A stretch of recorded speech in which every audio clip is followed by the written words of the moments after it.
جو پنجاب میں مطالبہ کر رہے ہیں کیا سندھ اس کا حقدار نہیں؟ صوبے نہ بنانے کے جو اثرات ہو رہے ہیں اس پر بات کرنی چاہیے۔ نئے صوبے بنانے کے لیے قومی سطح پر ڈائیلاگ ہونے چاہیے۔ مصطفیٰ کمال نے کہا کہ ملک کا نظام لوگوں کو بدگمان کر رہا ہے، صوبے بنانا تقسیم نہیں، سب مان گئے مگر پیپلز پارٹی نے لوکل باڈی ترامیم کی مخالفت کی۔ انتظامی یونٹس بنیں گے تو سندھ کے ہاری اور کسانوں کو آزادی ملے گی۔ پاکستان کو چلانے کا واحد طریقہ انتظامی یونٹس کا قیام ہے۔ فاروق ستار کہتے ہیں کہ انتظامی یونٹس بنائے بغیر پاکستان کا نظام چلانا ممکن نہیں۔ موروثی سیاستدان سندھ کے دشمن ہیں، صوبے بنانا سندھ کی نہیں وسائل کی تقسیم ہے۔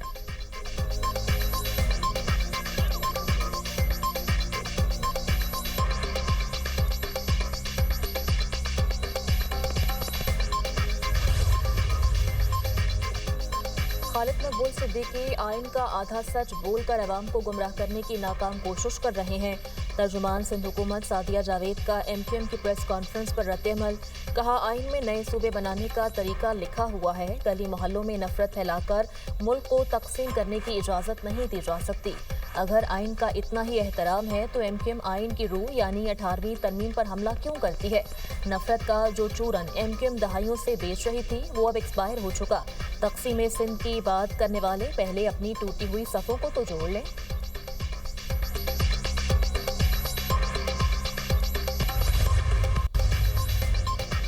حکومت اور گوڈز ٹرانسپورٹرز میں مذاکرات کامیاب، ہڑتال 40 روز کے لیے مؤخر کر دی۔ صدر آل پاکستان گوڈز ٹرانسپورٹ اتحاد ملک شہزاد عوان نے کہا کہ ٹرانسپورٹرز اپنی گاڑیاں چلائیں، ہڑتال ختم نہیں، مؤخر کی جا رہی ہیں۔ مطالبات کی منظوری کے لیے وفاقی اور صوبائی حکومتوں کو 40 روز کا وقت دے رہے ہیں۔ حکومت نے پیٹرولیم مصنوعات کی قیمتوں کا تعین نہ کرنے کے لیے 15 روز کا وقت مانگا۔ گورنر سندھ نہال ہاشمی نے کہا کہ فریقین نے فراخ دلی سے ایک دوسرے کا نقطہ سمجھا۔ پاکستان سمیت پورے خطے کو غیر معمولی حالات کا سامنا ہے، وزیر اعظم اور فیلڈ مارشل عوام کو ہر ممکن ریلیف دینے کے لیے کوشاں ہیں۔